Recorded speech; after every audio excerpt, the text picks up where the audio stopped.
Hi friends, నేను మీ భాస్కర్ మేకల. So మొత్తానికి సెకండ్ డే ఓటింగ్ ఎలా ఉంది ఏంటి అసలు నిజం చెప్పండి అబ్బా. బిగ్ బాస్ సీజన్ అనేది అసలు సీజన్ 6 అంటే దాన్ని మించిపోయేలా ఉంది. అసలు వీళ్ళు ఏం టాస్క్లు ఆడుతుర్రు, బిగ్ బాస్ ఏ కాన్సెప్ట్ చెప్తున్నారు, వీళ్ళకి ఏ కాన్సెప్ట్ అర్థమవుతుంది, వీళ్ళు ఏం చేస్తున్నారు, అసలు హౌస్లో వాళ్ళకి ఫుటేజ్ కంటెంటే లేదు. ఇక్కడ చూస్తే ఓటింగ్లలో దూసుకపోతుర్రు. అసలు ఏం జరుగుతుంది? లాస్ట్ సీజన్లో కనుక హగ్గులు ముద్దులు మన షన్ను సీజన్లో ఉంది చూసారా, పాపం అనవసరంగా షన్ను ఎక్కడికో వెళ్ళిపోయాడు అనమాట. దానివల్ల ఈసారి సీజన్ కూడా ఎక్కడికో తీసుకెళ్తారనమాట. నాకు అదే అనిపిస్తుంది అబ్బా.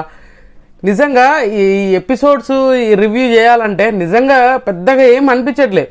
దట్టు ఇంకో పెద్ద మైనస్ పాయింట్ ఏంటి తెలుసా, లైవ్ ఎప్పుడో అయిపోతుంది. లైవ్ అయిపోయిన దాన్ని ఒక రోజు డీలే ఉండడం ఓకే, బట్ మరీ ఇంత దారుణమైన డీలేనా? ఎపిసోడ్కి అండ్ మన లైవ్కి సంబంధమే లేదు అసలు. ఎపిసోడ్లో చాలా కాంట్రవర్సీస్ జరుగుతున్నాయి. కొంతమందిని ఇప్పుడు యష్మి అవని దత్తపుత్రిక అంటారు కదా, దత్తపుత్రిక లాగా మారిపోయింది అనమాట. యష్మిను సోనియా వీళ్ళిద్దరు చేసే దారుణాలు అరచకాలు ఏది బయటికి చూపించట్లేదు. అసలు ఎపిసోడ్కి సంబంధమే ఉండలేదు, లైవ్కి ఎపిసోడ్కి సంబంధమే లేదు అసలు. ఆ రేంజ్లో ఎపిసోడ్ చూసిన వాళ్ళు లైవ్ సడన్గా చూస్తే అసలు సంబంధమే ఉండదు. ఆ రేంజ్లో ఎపిసోడ్ కట్ చేస్తారు. మరి బిగ్ బాస్ టీం ఏం చేస్తుందో అర్థం అవ్వట్లేదు. అసలు సంబంధం లేకుండా ఈసారి ఎలిమినేషన్ కూడా అసలు మనం అనుకున్న వాళ్ళు కాకుండా వేరే వాళ్ళు అయ్యే ఛాన్సెస్ కూడా ఉంది. ఇది కూడా గుర్తుపెట్టుకోండి.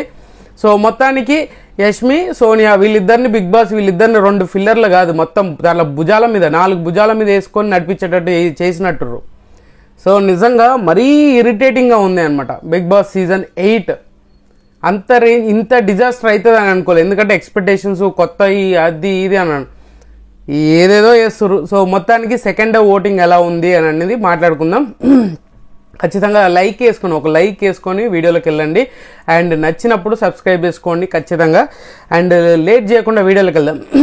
ఈరోజు second day morning voting poll ఎలా ఉంది ఏంటి అసలు నిజంగా నిఖిల్ హౌస్లో చూస్తే పరిస్థితి ఏంది, బయట ఓటింగ్ పరిస్థితి ఏంది, ఏం జరుగుతుందబ్బా, అసలు ఏమైపోతుంది, అసలు ఏం జరగాలి ఏం జరగబోతుంది అనేదానికి అర్థమే లేకుండా పోతున్నట్టుంది నాకు తెలిసి. సో ఆ లోపల అసలు మరీ ఇంత అదిగా తయారయ్యిండు. అసలు మనోడు ఏ విన్నర్ క్వాలిటీస్ ఉంటాయి, ఏ విన్నర్ క్వాలిటీస్ తోటి హౌస్లోకి అడుగు పెట్టాడు. సో ఈసారి ఏమైపోతుంది, అసలు నిఖిల్ ఇరగదీసేస్తాడు అనిపించింది ఫస్ట్ డే సెకండ్ డే. ఎప్పుడైతే ఈ సోనియా అటాకింగ్ అనేది జరిగిందో, సోనియా అనేది అండర్స్టాండింగ్ అంటే వీళ్ళిద్దరు ఒక పేర్లాగా తయారయ్యారు అనమాట. అది నిజంగా పేరని కాదు కానీ అలా పోర్ట్రైట్ చేస్తున్నారు. దానికి ఆమె చుట్టూ తిరుగుతూ మనోడు ఏదో అయిపోయాడు అనమాట. మొత్తానికి ఏదో అనుకుంటే ఇంకేదో అవుతుంది. బట్ దాంతో సంబంధం లేకుండా బయట ఓటింగ్ అనేది నడుస్తుంది. ఈ రేంజ్ ఓటింగ్ ఏంది, ఆ ఫుటేజ్ లేదు, ఆయన గేమ్ ఆడే విధానము లేదు. ఎంతసేపు సోనియా చుట్టే తిరుగుతుంది హౌస్ మొత్తం. ఈవెన్ నిఖిల్ ఒక్కడే కదా, హౌస్ మొత్తం అందరినీ ఆ ఓదార్పు యాత్రలు, ఆ పెద్ద మనిషిరికం, ఆ పెద్దరికము అసలు మర్చిపోయేలా చేస్తున్నారు. హౌస్ మొత్తం అంతా ఎలా ఉందనంటే టాస్కులు చూస్తే అట్టర్ ఫ్లాప్లు. అసలు వీళ్ళకి టాస్క్ రూల్సే అర్థం కావట్లేదు ఫస్ట్ థింగ్ మాట్లాడుకుంటే.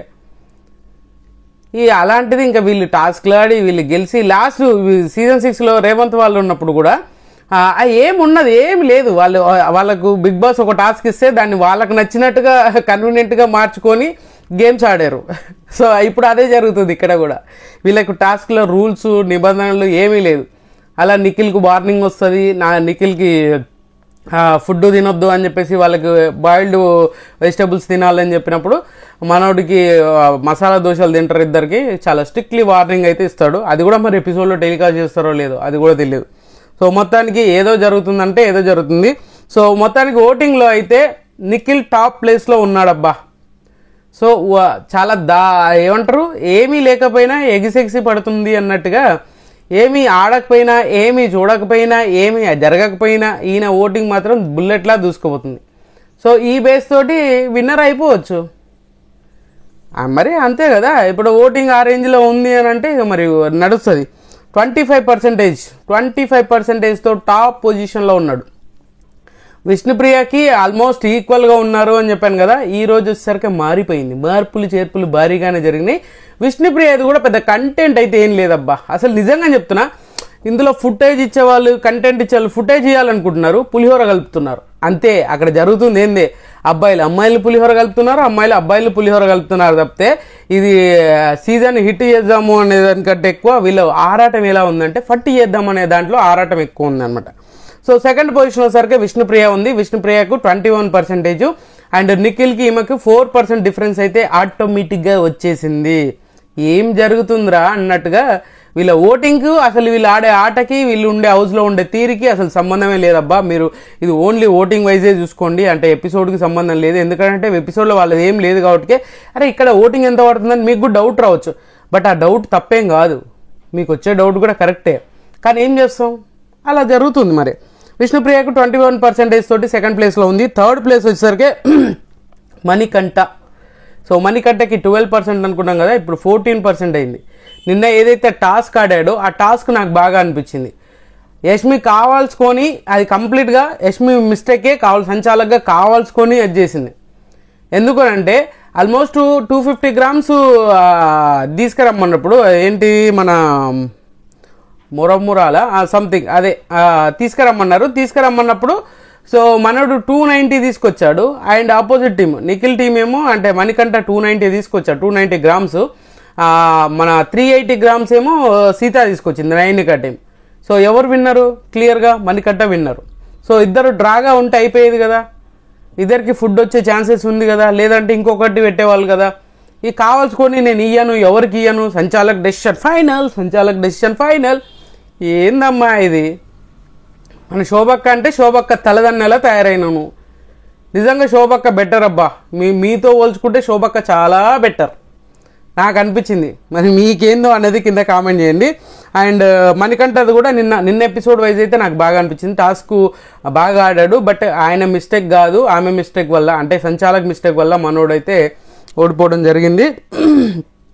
తర్వాత పొజిషన్ వచ్చేసరికి నైనిక ఉంది. నైనిక స్టేబుల్గా ఉంటుంది, 10% ఓటింగ్ తోటి చాలా స్టేబుల్గా నడుస్తూ ఉంది. బట్ నైనిక కూడా అసలు పెద్ద ఫుటేజ్ అనేది నైనికది కూడా అసలు వీళ్ళు ఏంటంటే ఒక్కొక్కరు ఒక్కొక్క మెంటాలిటీతో వచ్చారబ్బా. నైనిక ఓన్లీ టాస్కులు మాత్రమే ఆడాలి, టాస్కులు మాత్రమే చించి పడేయాలి అని చెప్పారు. కానీ హౌస్లో ఎంటర్టైన్మెంట్ ఉండాలి, గొడవలు ఉండాలి. ఈ నవరసాలు అంటారు చూసారా, ఆ నవరసాలు హౌస్లో పండితేనే హిట్ అవుతుంది సీజన్. వాళ్ళకు కూడా ఒక మంచి క్రేజ్ అనేది వస్తుంది. ఇది కాకుండా ఒక్కొక్కరికి ఒకరు ఇండివిజువల్గా, సోనియా అంటే ఫిట్టింగ్ మాస్టర్ లాగా తయారైంది. ఆ నిఖిల్ అంటే ఏదో గేమర్ అనుకున్నాము, గేమ్ చేంజర్ కాదు, ఏదో గేమర్ అయిపోయాడు మొత్తానికి. అట్లా ఒక్కొక్కరు ఒక్కొక్కలాగా ఇండివిజువల్ గేమ్గా నేను ఇదే చేయాలి అనే మరి మళ్ళీ మాట్లాడుకొని వీళ్ళు స్కెచ్లు వేసుకొని వచ్చారు. కానీ ఏది వర్కౌట్ అవుతలేదు, ఏది స్ట్రాటజీగా పనిచేస్తలేదు. గొడవలు పెట్టుకుంటే ఫుటేజ్ వస్తుందని అనుకుంటున్నారు, కానీ గొడవలు పెట్టుకోవడానికి రీజన్ ఉండాలి. ఆ రీజన్ జనాలకి ఎంతవరకు రీచ్ అవుతుంది అనే కాన్సెప్ట్ ఉండాలి. ఒకవేళ ప్లాన్ చేసుకుని వస్తే ఫ్లోలో వచ్చిర్రు అని అంటే అది వేరేలాగా ఉంటుంది గొడవలు. సో ఫోర్త్ పొజిషన్ నైనిక ఉంది. నైనిక 10% ఓటింగ్. అండ్ తర్వాత పొజిషన్ వచ్చేసరికి శేఖర్ భాష ఉన్నాడు 8% ఓటింగ్ తోటి. శేఖర్ భాషకు కూడా ఓటింగ్ తగ్గుతూ వస్తుంది. But one of the main entertainer అని చెప్పుకుంటే శేఖర్ భాషను కూడా నామినేషన్ నువ్వు ఎంటర్టైన్మెంటే చేస్తున్నావు, ఇది కరెక్ట్ కాదు అని నామినేట్ చేసినాక ఆయన మాత్రం ఏం చేస్తాడబ్బా, ఉన్నే ఏకైక పర్సన్. ఎలాంటి కోపంను కూడా మనోడు దాన్ని కామెడీ చేసేంత క్యాపబిలిటీ ఉన్న క్యాండిడేట్ని పడుకోబెట్టారు మీరు. అది ఎంతవరకు కరెక్ట్ అనేది మీకే తెలియాలి. 8% ఓటింగ్ తోటి ఆ నామినేషన్స్ జరిగిన దగ్గర నుంచి పాపం శేఖర్ భాష అంత పంచులు అనేది అంత పర్ఫెక్ట్గా వేయట్లే, ఏదో తప్పదు అన్నట్టుగా వేస్తున్నాడు తప్పితే ఎందుకురా మనకి ఈ లొల్లులు అన్నట్టుగా ముందుకెళ్తున్నాడు. సో తర్వాత వచ్చేసరికి కిరాక్, సీత, ఆదిత్య, పృథ్వీ వీళ్ళు ముగ్గురు ఉన్నారు. వీళ్ళు ముగ్గురే కాదు, ఈవెన్ మణికంఠ, విష్ణుప్రియ అండ్ నైనిక, శేఖర్ భాష, మన పృథ్వీ, సీత వీళ్ళ 7 కూడా ఆల్మోస్ట్ అందరు 7 నైనిక వీళ్ళందరూ 7 కూడా నామినేషన్లో ఉన్నారు. వీళ్ళు డేంజర్ జోన్లోనే ఉన్నారు. ఈవెన్ విష్ణుప్రియ కూడా డేంజర్ జోన్లోనే ఉంది. అఫీషియల్ ఓటింగ్కి దీనికి చాలా డిఫరెన్సెస్ నడుస్తున్నాయి. మణికంఠ కూడా సేఫ్ అని చెప్తున్నారు, మణికంఠ కూడా సేఫ్ ఏం కాదు. సో నాకు నిన్న మణికంఠ ఆడిన గేమ్ చాలా బాగా అనిపించింది. సీత దాన్ని ఆర్గ్యూ చేసి ఇప్పుడు ఆమె ఏదైతే పెద్ద చిన్న హైట్ని పట్టుకొని డస్ట్బిన్ గురించే అంతంత పెద్ద రచ్చ చేసిన సీత మరి నిన్న క్లోజ్గా ఉంటే ఎవరికైనా ఏ హ్యూమన్ బీయింగ్ కూడా నిన్న మణికంఠ మాట్లాడిన దాంట్లో ఏ హ్యూమన్ బీయింగ్ కూడా ఎగ్జాక్ట్గా 250 గ్రామ్స్ అని కాదు, ఏదైనా కూడా ఒక కొలత తీసుకురావాలంటే పర్ఫెక్ట్గా ఎవరూ తీసుకురారు. అది కొంచెం సెన్స్లెస్గా మాట్లాడడం అనేది చాలా దారుణం. యష్మి అక్కడ సీత క్వశ్చన్ చేయొచ్చు కదా, వాళ్ళు క్లోజ్గా ఉన్న వాళ్ళకి ఇచ్చొచ్చు కదా, మనొచ్చు కదా, అనరు. ఎందుకనంటే నాది కాదు కదా, నాకు ఫుడ్ పోతుంది కదా నేను చెప్తే. అరే ఫుడ్ అంటే బిగ్ బాస్ అంటే పిచ్చా ఏమన్నా? బిగ్ బాస్ చెప్పేది ఏంది, మీరు టాస్క్లు చెప్పినందున చెప్పకపోయినా ఏదో విధంగా ఫుడ్ ఇస్తాడు, అది క్లియర్గా తెలుస్తుంది. మీ సీజన్లో అయితే మరీ తెలుస్తుంది. బిగ్ బాస్ ఏంటంటే మీకు ఏం కావాలంటే అది ఇస్తారు. ఫస్ట్ ఏం చెప్పాడు, రేషనే ఇయ్యను అన్నాడు. అరే బయట ట్రోల్స్ ఎక్కువైపోతున్నాయి, రచ్చ ఎక్కువైపోతుందని రేషన్ తీసుకున్నాడు. మళ్ళీ టాస్కులు పెట్టిన దిక్కుమల్ల టాస్కులు. ఏం టాస్కులు అయ్యి, లెమన్ పిజ్జా, అసలు ఆ టాస్క్లలో ఇంపార్టెన్స్ ఉందా? ఓ రూల్స్ చదవడానికి వస్తుందా ఎవరికైనా? ఆ కింద తగిలితే అవుట్ అయిన దాన్ని ఎవరైనా మాట్లాడిర్రా, అది ఎవరైనా క్వశ్చన్ చేసిర్రా? ఏమీ లేదు. సో మొత్తానికి ఈసారి షాకింగ్ ఎలిమినేషన్ అయితే ఖచ్చితంగా ఉండబోతుంది. అండ్ ఎలిమినేషన్ అయిన పరిస్థితి చూస్తే మీరు ఎక్స్ట్రీమ్ లెవెల్ ఉంటుంది. ఈసారి డబుల్ ఎలిమినేషన్ కూడా వేయచ్చు, ఎందుకంటే అంత తిక్కలేసి ఉందన్నమాట. బయట దారుణంగా ఉంది పరిస్థితి, ఆ రేంజ్లో ఉంది. డబుల్ ఎలిమినేషన్ ఉండే ఛాన్సెస్ కూడా ఉంది. డబుల్ ఎలిమినేషన్ చేసి తొందరగా ఈ వైల్డ్ కార్డ్ ఎంట్రీస్ని తీసుకొస్తే కొంచెం సీజన్ సెట్ అవుతుందేమో అని మరి ఆలోచిస్తే బెటర్ ఏమో నాకు తెలిసి. డబుల్ ఎలిమినేషన్ కూడా ఉండే ఛాన్సెస్ ఉంది, గుర్తుపెట్టుకోండి. మీకు నచ్చిన కంటెస్టెంట్ కోటేసుకోండి. నాకైతే నిజంగా బిగ్ బాస్ రివ్యూ అనేది, ఎపిసోడ్ రివ్యూ అంటే ఎంత ఇరిటేషన్ వస్తుందంటే అంత ఇరిటేషన్. నేనేమో బీభత్సంగా లైవ్ చూస్తున్నాం, టైం దొరికినప్పుడల్లా లైవ్లు చూస్తున్నాం. తీరా చూస్తే లైవ్లో చూసిన కంటెంట్ ఏంది ఇవాళ ఎపిసోడ్లో రాదు. మనం ఇవాళ చూసిన కంటెంట్ ఏదైతే ఉంటుందో ఈరోజు ఎపిసోడ్లో రాదు. అది నెక్స్ట్ డే ఎపిసోడ్ కల్లా ఏం చిరాకు రాకపోతే ఏం వస్తుంది అబ్బా? మనం లైవ్ చూసి ఆల్రెడీ రివ్యూ చేసినాం అనుకోండి, ఎపిసోడ్లో చూస్తే అది రానే రాదు. ఆ రేంజ్లో ఉందంట. 2 ప్రోమోలు ఇస్తే ఆ 2 ప్రోమోలలోనే మ్యాటర్ ఉంటుంది. ఆ గంట సేపు కూడా 2 ప్రోమోలలో ఉన్న ముచ్చటే నడుస్తుంది, ఇంకా వేరే ఏం జరగట్లే హౌస్లో. సో మొత్తానికైతే ఇది అనమాట. ఈసారి ఎలిమినేషన్ చాలా షాకింగ్గా ఉంటుంది, ఖచ్చితంగా గుర్తుపెట్టుకోండి. ఎవరైనా ఎలిమినేషన్ అవ్వచ్చు, చూడండి, ఎవరైనా ఎలిమినేషన్ అవ్వచ్చు అన్నానంటే ఆలోచించుకోండి. ఈవెన్ ఇవి నిఖిల్ తప్ప మిగతా అందరూ డేంజర్ జోనే. విష్ణుప్రియకు కూడా 21% అంటున్నాము, బట్ ఇది కొంతమంది పిఆర్లు మ్యాజిక్లు కూడా చేస్తున్నారు ఇందులో, ఇది గుర్తుపెట్టుకోండి అని చెప్తున్నాను నేను. సో ఎలిమినేషన్ ఎవరైనా ఫేస్ చేయొచ్చు. సో ఆ రేంజ్లో ఉందన్నమాట. సో మొత్తానికి నిఖిల్ అయితే టాప్లో ఉన్నాడు, 2nd position Vishnupriya, 3rd position Manikanta, 4th Nainika, 5th మన శేఖర్ భాష, 6th సీత, తర్వాత 7th వచ్చేసరికి ఆదిత్య ఓం, 8th వచ్చేసరికి పృథ్వీరాజ్. సో పృథ్వీరాజ్ గురించి మాట్లాడాలి. మనోడు ఏ కంటెంట్ ఇవ్వాలనుకుని ఏదో కంటెంట్ ఇస్తుండబ్బా, ఆ కంటెంట్ కూడా వరస్ట్ కంటెంట్ అవుతుంది, అంతకుమించి చెప్పలేను.